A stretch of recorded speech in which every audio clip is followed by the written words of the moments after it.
नमस्कार, मैं हूं मनोज मनु। मुद्दे की बात में आपका स्वागत है। सोमवार को दिल्ली के लाल किले पर हुए धमाके के बाद केंद्र सरकार भी पूरी तरह से अलर्ट मोड में है। केंद्रीय गृह मंत्री अमित शाह लगातार बैठक कर रहे हैं। आज भी गृह मंत्री अमित शाह ने अहम बैठक की है। बैठक में गृह मंत्रालय के साथ ही आईबी के अधिकारी मौजूद रहे। उन्होंने जांच के सारे अपडेट केंद्रीय गृह मंत्री को दे दी है। उधर लाल किले पर हुए धमाके की जांच में हर दिन नए खुलासे हो रहे हैं। कार ब्लास्ट का मुख्य आरोपी और आतंकी डॉक्टर मोहम्मद उमर नबी था, जो ब्लास्ट के वक्त कार में मौजूद था। जांच टीमों को कार में उमर के दांत, हड्डियां, खून से लगे कपड़ों के टुकड़े और पैर का हिस्सा मिला था, जिसके बाद उमर का डीएनए उसकी मां के डीएनए से मैच कराया गया, मिलाया गया। अब जांच में यह सामने आया है कि उमर का डीएनए मैच हो गया है उसकी मां से। जांच में यह भी सामने आया है कि कार में धमाका करने से पहले उमर दिल्ली में कार सहित 5 बार दिखाई दिया है। हालांकि उस वक्त किसी जांच एजेंसी को उस पर शक नहीं हुआ। वो बेखौफ दिल्ली की सड़कों पर घूम रहा था। कभी मस्जिद गया तो कभी कनॉट प्लेस घूमा। ब्लास्ट से पहले लाल किले के पास पार्किंग में वो 3 घंटे एक ही गाड़ी में बैठता रहा और कुछ सोचता रहा।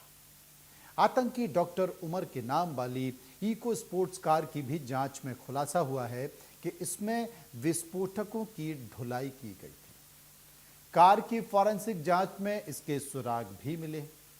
ये कार 2 दिन से फरीदाबाद के खंदावली गांव में खड़ी थी।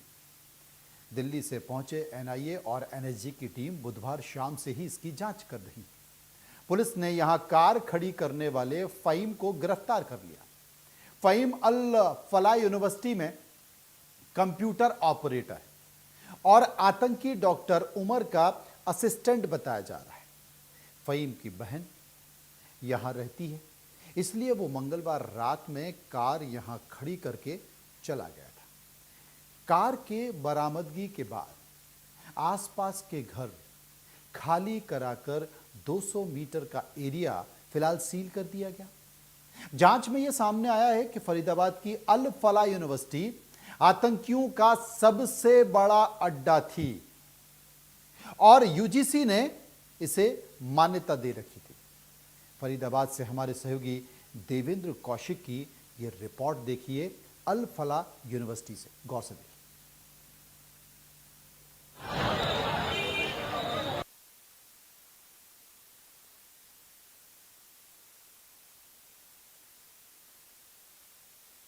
अल फलाह यूनिवर्सिटी इन दिनों आतंक का गढ़ बनी हुई है, क्योंकि यहाँ से कई डॉक्टर्स की गिरफ्तारी हुई है। डॉक्टर मुजम्मिल की गिरफ्तारी JNK पुलिस की तरफ से की गई है, वहाँ उससे पूछताछ हो रही है। तो वहीं अल फलाह में भी लगातार एनआईए और अन्य केंद्रीय एजेंसियों के साथ साथ फरीदाबाद की पुलिस और क्राइम ब्रांच की टीम रोजाना यहाँ पूछताछ कर रही हैं। स्टाफ के साथ साथ में यहाँ कुछ बच्चों से भी पूछताछ की गई थी। मैं तस्वीर आपको दिखाता हूँ। देखिए, ये अल फलाह की बिल्डिंग आप देख रहे हैं। अल फलाह यूनिवर्सिटी कॉलेज और हॉस्पिटल की बिल्डिंग है। आप सामने देखेंगे तो ये हॉस्टल बच्चों के स्टूडेंट्स जो हैं उनके हैं, बॉयज के और गर्ल्स के। लेकिन इसके साथ साथ जहाँ डॉक्टर मुजम्मिल रहता था वो आपको देखिए हॉस्टल में दिखा रहा हूँ तस्वीरों में। ये जो बड़ी बिल्डिंग आपको बीच में दिख रही है, इसी के एक फ्लोर पर 13 नंबर कमरे में डॉक्टर मुजम्मिल रहा करता था और उसी के बराबर में जो आतंकी उमर है उसका भी कमरा था। लेकिन बताया जाता है कि डॉक्टर मुजम्मिल के कमरे में ही उमर रहा करता था। तो ये आप साफ तौर से तस्वीरों में देख सकते हैं। ये अल फलाह की वो बिल्डिंग, वो हॉस्टल जहां डॉक्टर मुजम्मिल जो आतंकी था वो रहा करता था। ये डॉक्टरों के लिए अलग से हॉस्टल, ये रेजिडेंस बनाए गए हैं। ये रेजिडेंस में तमाम जो डॉक्टर जो अलर्ट किया गया था उनको, और इसी में ये मुजम्मिल जो था रहता था और यहाँ रहकर ही आतंकी गतिविधियों को आगे बढ़ा रहा था। इसके साथ साथ में 2 जगह उसने मकान किराए पर लिए थे और एक जगह 360 किलोग्राम अमोनियम नाइट्रेट और दूसरे तमाम ऐसी चीजें मिली थी जो विस्फोटक सामग्री थी। और इसके साथ साथ में 2563 किलोग्राम फतेहपुर तगा के एक मकान में अमोनियम नाइट्रेट मिली थी। ये तस्वीरें जो दिखा रहे हैं हम, ये अल फलाह की बिल्डिंग, वही हॉस्टल जिसमें डॉक्टर मुजम्मिल 13 नंबर के कमरे में, ये 17 नंबर की बिल्डिंग है दरअसल में, और उसी में 13 नंबर का कमरा अलॉट था डॉक्टर मुजम्मिल को, और उसके बराबर वाले कमरे में उमर रहा करता था। लेकिन वो अलॉट उमर के लिए हुआ था, लेकिन उसमें रहने की बजाय डॉक्टर मुजम्मिल के कमरे में उमर उसके साथ रहा करता था, और यहीं से वो तमाम जो प्लानिंग, चाहे दिल्ली ब्लास्ट की बात करें या उससे आगे जिस तरह से 6 दिसंबर को दिल्ली को दहलाने की उनकी तरफ से कोशिश की जा रही थी, जिस तरह से अब एनआईए की या अन्य एजेंसियों की पूछताछ में ये तमाम चीजें सामने आ रही हैं, तो यही अलफला आतंक का गढ़ बनता हुआ दिखाई दे रहा है। क्योंकि अभी भी लगातार यहाँ से गिरफ्तारी हो रही है, और लगातार यहाँ एनआईए के साथ साथ में अन्य जो जांच एजेंसी हैं वो जांच में जुटी हुई हैं। फरीदाबाद से देवेंद्र कौशिक, इंडिया न्यूज। उधर दिल्ली ब्लास्ट मामले में आतंकवाद निरोधी दस्ता यानी कि एटीएस और राष्ट्रीय जांच एजेंसी एनआईए ने उत्तर प्रदेश के कानपुर के सरकारी मेडिकल कॉलेज के कार्डियोलॉजी विभाग के वरिष्ठ रेजिडेंट डॉक्टर मोहम्मद आरिफ को हिरासत में लिया। शुरुआती जांच में यह सामने आया है कि डॉक्टर मोहम्मद आरिफ का नाम कथित तौर पर फरीदाबाद के आतंकी मॉड्यूल मामले में 9 नवंबर को गिरफ्तार लखनऊ की डॉक्टर शाहीन के फोन रिकॉर्ड की जांच के दौरान सामने आया। जांच में यह भी सामने आया कि दोनों कई महीनों से नियमित संपर्क में थे। जांच एजेंसियों ने बुधवार रात डॉक्टर आरिफ को कानपुर के अशोक नगर इलाके में उनके किराए के फ्लैट से हिरासत में लिया। अब डॉक्टर मोहम्मद आरिफ के व्यापक आतंकी नेटवर्क में संचालित भूमिका का पता लगाने के लिए फॉरेंसिक जांच के लिए उनके निजी इलेक्ट्रॉनिक उपकरण और टेलीफोन रिकॉर्ड जब्त कर लिए गए। उनके मकान मालिक से भी पूछताछ की गई और उनके किराए के समझौते और दूसरे संबंधित दस्तावेजों की जांच की गई। कानपुर से एक रिपोर्ट और है आपके लिए, गौर से देखिए। हम मौजूद हैं डॉक्टर आरिफ के मकान मालिक के साथ, जिन डॉक्टर आरिफ वही है जिनको कार्डियोलॉजी से बीडीएम की डिग्री ले रहे थे और उनको एटीएस ने गिरफ्तार किया है। परवेज के इनपुट पर एटीएस उनको उठा के ले गई है और वहीं पर हम मौजूद हैं। ये उनके मकान मालिक हैं जहां डॉक्टर आरिफ जो है रहा करते थे। वैसे क्या नाम है आपका? कन्हैया लाल। अच्छा, डॉक्टर आरिफ ने आपसे कैसे संपर्क किया था और किस तरीके से आपका मकान रेंट पर? ब्रोकर के थ्रू आए थे, पहले अभिषेक जी आए थे, ब्रोकर को अभिषेक जी को लाया था। तो अभिषेक जी ने कहा ये हमारे पार्टनर हैं और हमारे साथ रहेंगे, तो मैंने उनकी आईडी वगैरह चेक की, सब ओके था, आईडी वगैरह ली, सब ओके था और अपना रहते थे। कभी किसी से बात नहीं करते थे, कभी किसी से मुलाकात नहीं करते थे, कभी किसी से दुआ सलाम नहीं करते थे। क्योंकि डॉक्टर है पेशे से, कभी रात में ड्यूटी कभी दिन में ड्यूटी, तो मैंने उनको मेन गेट की भी चाबी दे रखी थी। डॉक्टर पेशे में है।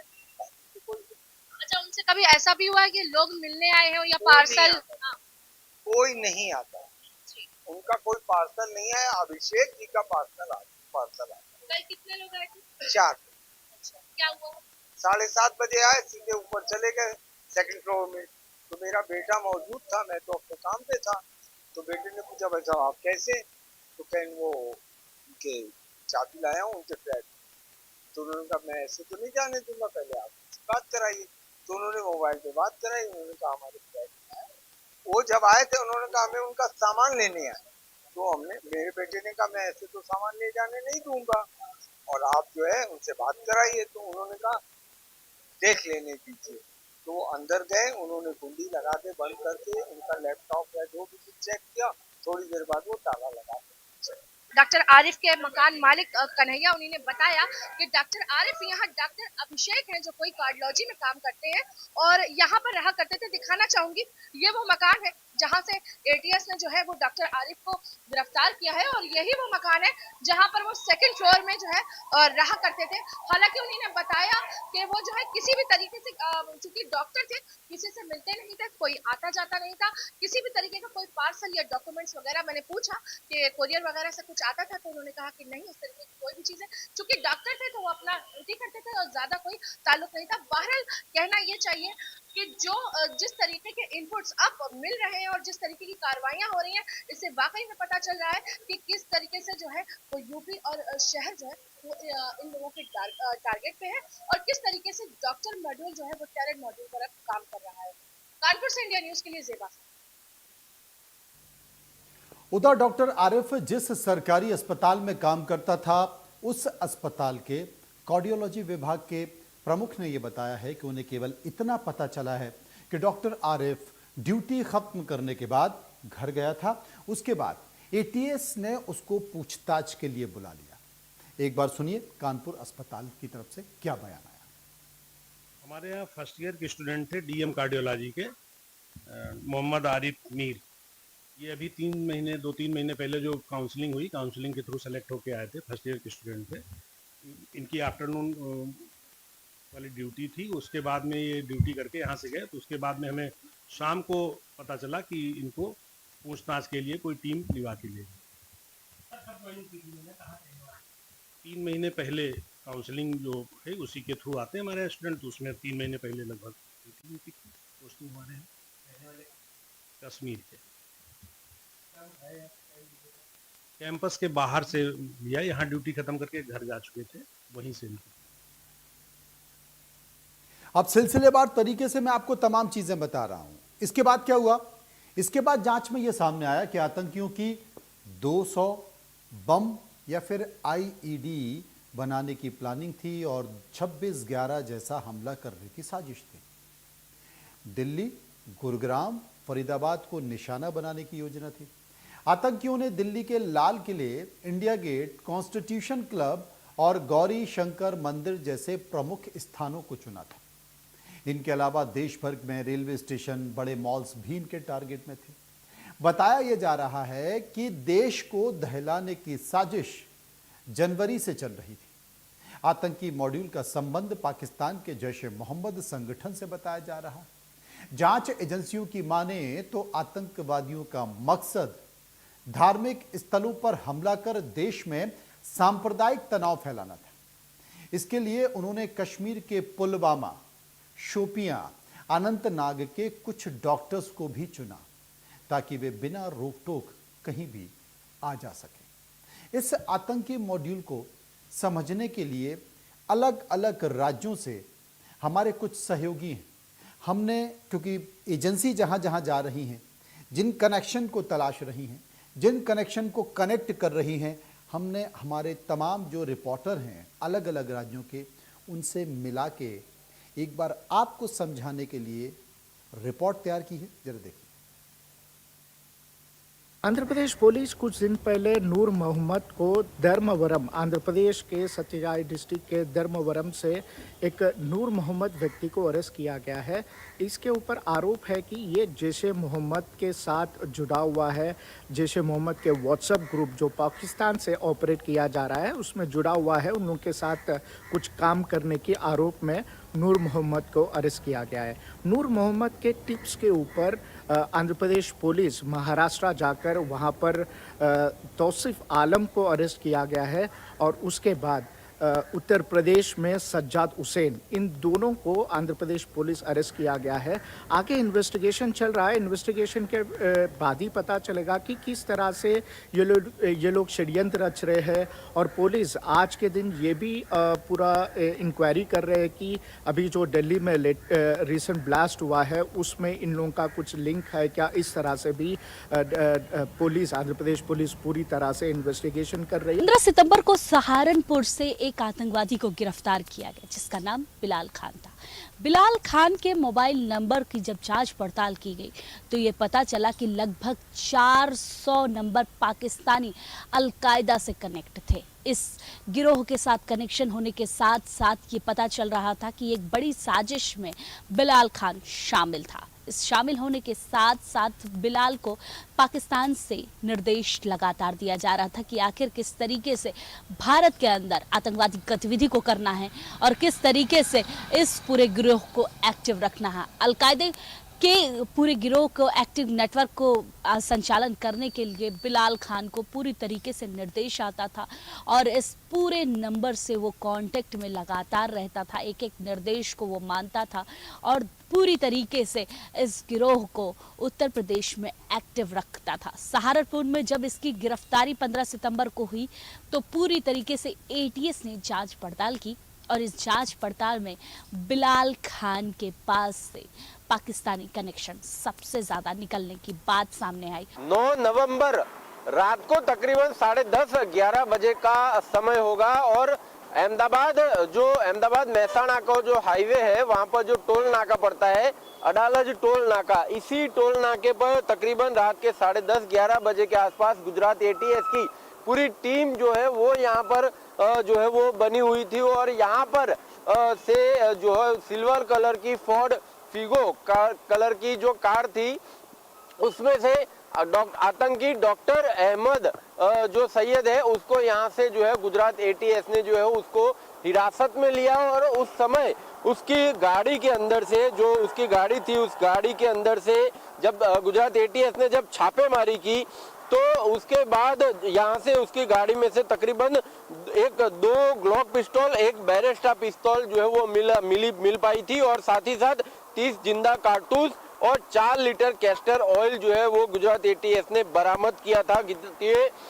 जब गुजरात एटीएस ने जब पूछताछ की तब ये ख्याल पड़ा कि जो ये कैस्टर ऑयल जो यहाँ पर जो बरामद किया गया था, कैस्टर ऑयल का उपयोग ये लोग राइजिन पाउडर, राइजिन नाम का केमिकल बनाने के लिए उसका उपयोग जो है वो करने वाले थे और ये राइजिन जो केमिकल है वो साइनाइड से भी ज्यादा खतरनाक जो है वो माना जाता है और उसी की वजह से ये लोग कहीं न कहीं खाद्य सामग्री में ये चीजें मिलाकर लोगों को नुकसान पहुंचाने की एक साजिश जो है वो बना रहे थे।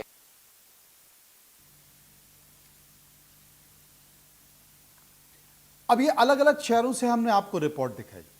उधर दिल्ली धमाकों को लेकर पुलिस ने अनंतनाग के 13 जगहों पर छापेमारी की। 2 डॉक्टरों समेत 3 लोगों को और हिरासत में लिया है पूछताछ के लिए। लाल किला धमाके के तार श्रीनगर, गुजरात, आंध्र प्रदेश, महाराष्ट्र और हरियाणा के फरीदाबाद से जुड़ने के बाद अब इसका एक कनेक्शन मध्य प्रदेश के महू से भी जुड़ गया है। दिल्ली ब्लास्ट का जो मुख्य आरोपी है डॉक्टर उमर नबी, जिसने अपने आप को खुद को उड़ा लिया ऐसा कहा जा रहा है, फरीदाबाद की जिस अल फलाह यूनिवर्सिटी में वो पढ़ता था उस यूनिवर्सिटी का चेयरमैन और कोई नहीं बल्कि जवाद अहमद सिद्दीकी, जो कि मूल रूप से इंदौर, मध्य प्रदेश के इंदौर के महू का रहने वाला है। इसी यूनिवर्सिटी में पढ़ाने वाले डॉक्टर उमर नबी ने i20 कार में विस्फोट के साथ खुद को उड़ा लिया। शुरुआती दौर में पता नहीं चला कि ये कौन है, यही था क्या, लेकिन जो गाड़ी में एक पैर मिला है, कुछ शरीर के चिथड़े मिले हैं, उन चिथड़ों के मद्देनज़र उनकी मां का जो डीएनए है उससे मैच कराया गया तो इस बात की पुष्टि हो गई कि ये वही नबी है, उमर नबी है। अब यही उमर नबी जो पढ़ाने वाला डॉक्टर है, एक और डॉक्टर है डॉक्टर मुजम्मिल शकील। मुजम्मिल शकील को विस्फोट जमा करने के मामले में गिरफ्तार कर लिया है। इस पूरे मामले का मास्टरमाइंड मुजम्मिल ही बताया जा रहा है, जिसका घर अल फलाह यूनिवर्सिटी से ठीक 3 किलोमीटर दूर था। घर एक तरह से खंडर की तरह था और वो पूरी तरह से टूटा फूटा था, लेकिन घर के अंदर देश को दहलाने का पूरा सामान मौजूद था। 2900 किलो विस्फोटक इसमें रखा हुआ था। ये जो किराए का मकान है, इस किराए के मकान में एक वॉच टावर भी बनाया गया छत पर, जिससे पूरे गांव के ऊपर नजर रखी जाए, पूरे गांव में क्या हरकत चल रही है, कोई आ रहा है, जा रहा है, कोई ऐसी इन्वेस्टिगेशन एजेंसी तो नहीं दिखाई दे रही है। उस वॉच टावर से आपको सब कुछ पता चलता था। ये गांव लाल किले से करीब 52 किलोमीटर दूर पड़ता है और अल फलाह यूनिवर्सिटी से इसकी दूरी महज 3 किलोमीटर के आसपास है। अल फलाह यूनिवर्सिटी के लड़कों की, वहाँ पर जो हमारे संवाददाता गए, उन्होंने कई लोगों से पूछा तो पता चला, उनसे बातचीत की उन लड़कों से, तो उन्होंने कहा कि किसी को शक ही ना हो इसलिए मुजम्मिल ने ये खंडर नुमा घर बनवाया था। मुजम्मिल ने 2900 किलो का जो विस्फोटक बताया जा रहा है, अमोनियम नाइट्रेट जिसका जिक्र किया जा रहा है, उसे भूसे के ढेर में, जो भूसा था उस भूसे के ढेर में छुपा कर रखा हुआ था। अल फलाह यूनिवर्सिटी को चलाने वाला अल फलाह चैरिटेबल ट्रस्ट जवाद अहमद सिद्दीकी, जो कि इंदौर के महू का था, जो मैंने आपको बताया, उसी ने स्थापित किया था। वही ट्रस्ट का अध्यक्ष है और यूनिवर्सिटी का कुलाधिपति भी वही। फरीदाबाद में इस यूनिवर्सिटी की शुरुआत इंजीनियरिंग कॉलेज से हुई थी और जांच में यह भी सामने आया कि डॉक्टर मुजम्मिल, उमर मोहम्मद और शाहीन शाहिद पहले फरीदाबाद के इसी ट्रस्ट के अल फलाह अस्पताल से जुड़े हुए थे। जांच के दौरान पता चला कि जवाद अहमद ने सबसे पहले अल फलाह इन्वेस्टमेंट कंपनी के नाम से कारोबार शुरू किया। कहां पर शुरू किया? इंदौर के महू में शुरू किया और लोगों को करीब 30 से 40% मुनाफे का लालच देकर निवेश कराया, जिसको चिट फंड कंपनी कहते हैं। 2001 में आर्थिक गड़बड़ी, चिट फंड कंपनी की शिकायत हुई। जिन लोगों से पैसा दिया उनको पैसा वापस नहीं किया। 30 से 40% कौन देता है? कोई नहीं देता है। पैसा खा लिया गया। लोगों ने शिकायत की तो वो परिवार के साथ दिल्ली भाग गया, गिरफ्तार भी हुआ। पुलिस ने पकड़ा भी, उसे गिरफ्तार भी किया, लेकिन उसका पूरा परिवार दिल्ली भाग गया और दिल्ली में फरीदाबाद के कॉलेज में आकर एक नींव रखी। जो भी पैसा उसने जुटाया, पैसा इधर दांव वाव करके जुटाया, वो अपने परिवार को दिया और वहीं पर एक यूनिवर्सिटी की नींव रखी, कॉलेज की नींव रखी और इंजीनियरिंग कॉलेज की नींव रखने के बाद उस कॉलेज को उसने विश्वविद्यालय में तब्दील कर दिया। अब पुलिस अधिकारियों के मुताबिक जवाद और उसके परिवार के पुराने रिकॉर्ड की जांच शुरू हो गई। अब तक देखिए कितने साल तक, मुझे लगता है कि शायद 2 दशक के आसपास का समय हो गया होगा, 2-2.5 दशक के आसपास का समय हो चुका। वो पुलिस सो रही थी, सारी एजेंसियां सो रही थी। एक आदमी इंदौर के महू में घपला करता है, चिटफंड कंपनी चलाता है, वहां से पैसा लेकर भागता है, भागकर वो फरीदाबाद पहुंच जाता। उसी घपले, घोटाले और लोगों की जमा हुई पूंजी को चुराकर वो यहाँ पर एक इंजीनियरिंग कॉलेज खोल देता है। उस इंजीनियरिंग कॉलेज को वो यूनिवर्सिटी में तब्दील कर देता है। वो केंद्र सरकार के शिक्षा मंत्रालय से, यूजीसी से तमाम एफिलिएशन भी ले लेता है। यूजीसी ने उसका, वैसे अगर आप एक छोटी सी चीज़ के लिए आधार कार्ड बनाने जाओ तो आपका जीना नाक में दम हो जाएगा, लेकिन यहाँ पर देखिए उसने इतना बड़ा साम्राज्य स्थापित कर लिया। किसी भी इंटेलिजेंस एजेंसी या फिर किसी भी एजेंसी ने यह पता करने की कोशिश नहीं की भाई कि जरा इसका पिछला रिकॉर्ड भी तो पता कर लिया जाए। अब पुराने रिकॉर्ड के आधार पर जांच शुरू हो गई। आईजी अनुराग सिंह कहते हैं कि इस मामले की जो जानकारी है वो हमें मीडिया के जरिए पता चली है, लिहाजा अब जांच की जा रही है। इस संबंध में रिकॉर्ड जुटाए जा रहे हैं। अब मीडिया रिकॉर्ड दे रहा है और पुलिस उस आधार पर जांच कर रही है। ये भी सुन लीजिए। मामला अभी पता चला है, हमको भी मीडिया के थ्रू ही पता चला है, तो अभी हम देख रहे हैं, जांच कर रही है, गेटिंग पीसेस टुगेदर, तो अभी जांच में चल रही है। अल्फला कॉलेज क्या है, कहाँ, यहाँ कौन-कौन पढ़े हैं? जो Alfalah college I think Faridabad में है।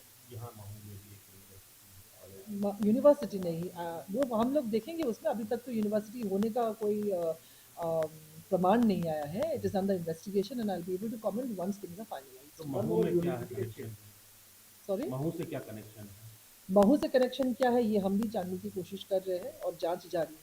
सर, ये अल फलाह यूनिवर्सिटी के चेयरमैन जवाद सिद्दीकी का मकान बताया जा रहा है यहाँ पर तकरीबन 25 साल। जैसे मैंने आपको बताया है, अभी हमको भी आपके ही माध्यम से पता चल रहा है। So this is under investigation. हम बात करेंगे और इसके बारे में जानकारी लेंगे। जैसे मैंने बताया आपको, अभी हमको भी आप ही के माध्यम से पता चल रहा है और जैसे ही हमको कुछ चीज़ें सामने आएंगी, क्लियर होंगी, वो हम ज़रूर उसको सामने। जानकारी मुझे मीडिया के माध्यम से भी मिली है और चूँकि ये मीडिया के माध्यम से मिली भी है तो इसके बारे में हम विस्तृत जानकारी इकट्ठे कर रहे हैं। हम इंक्वायरी कर रहे हैं कि क्या चीज़ें हैं और कौन लोग यहाँ रहे थे या नहीं रहे थे। इसके बारे में हम जानकारी एकत्रित करके हम इंक्वायरी कर रहे हैं। अभी विस्तृत जानकारी हमारे पास उपलब्ध नहीं है। हम लोग इसके जो रिकॉर्ड्स हैं वो हम इकट्ठे। तो पुलिस को पता नहीं है कि अल फलाह यूनिवर्सिटी नहीं है, अल फलाह कॉलेज नहीं है, अल फलाह यूनिवर्सिटी है। यूजीसी से इसकी मान्यता है। आपको जानकारी नहीं है तो हम ये बता देते हैं। जवाद अहमद का परिवार करीब 25 साल पहले महू के काश्त मोहल्ले में रहता था। उसके 2 भाई भी यहीं पर पढ़े लिखे थे। पिता मोहम्मद हमाद सिद्दीकी महू के शहर काजी रह चुके हैं। उनका सौतेला भाई फार्म हत्या के मामले में जेल जा चुका है। जवाद अहमद के 4 मंजिला मकान में 25 से ज़्यादा खिड़कियां हैं। एक बड़ा तलघर भी मौजूद है। 90 के दशक में इस मकान को स्थानीय लोग मौलाना की बिल्डिंग के नाम से जानते हैं। और ये तमाम सारी बातों के बीच में ये भी बता देता हूँ, जिसका जिक्र ये पुलिस अधिकारी कर रही थी, बूटिया जी कर रही थी। तो मैं आपको बता दूं कि कॉलेज नहीं है, बाकायदा यूनिवर्सिटी है और इस यूनिवर्सिटी के कुलपति प्रोफेसर डॉक्टर भूपेंद्र कौर आनंद हैं। और कुछ जानकारी चाहिए हो तो मैं बता दूंगा, लेकिन आपको बता दें कि और भी बहुत सारे खुलासे हैं जो जांच एजेंसियां कर रही हैं। लेकिन दुख की बात यही है कि इंदौर के महू से निकलकर एक व्यक्ति फरीदाबाद में गबन किए हुए पैसों से एक अपनी खुद की रियासत बना लेता है और जांच एजेंसियां वहां पर उसकी फाइलों को चंद नोटों के जरिए दबा देती हैं, क्योंकि अगर इस पर सही इन्वेस्टिगेशन होता तो जवाब फरीदाबाद पहुंच नहीं पाता, उसकी बाकी की सारी जिंदगी अस्पतालों में कटती, जेल में कटती, माफ कीजिए जेल में कटती, और वो यहाँ पर शायद इस तरह की तस्वीरें दिखाई नहीं देती। लेकिन ये एजेंसियां जांच कर रही हैं, उनका काम है, हमें हस्तक्षेप नहीं करना होगा। लगातार इस मामले पर बहुत सारे खुलासे हो रहे हैं, मैं आपको अपडेट करता रहूंगा। मुद्दे की बात में इतना ही। नमस्कार।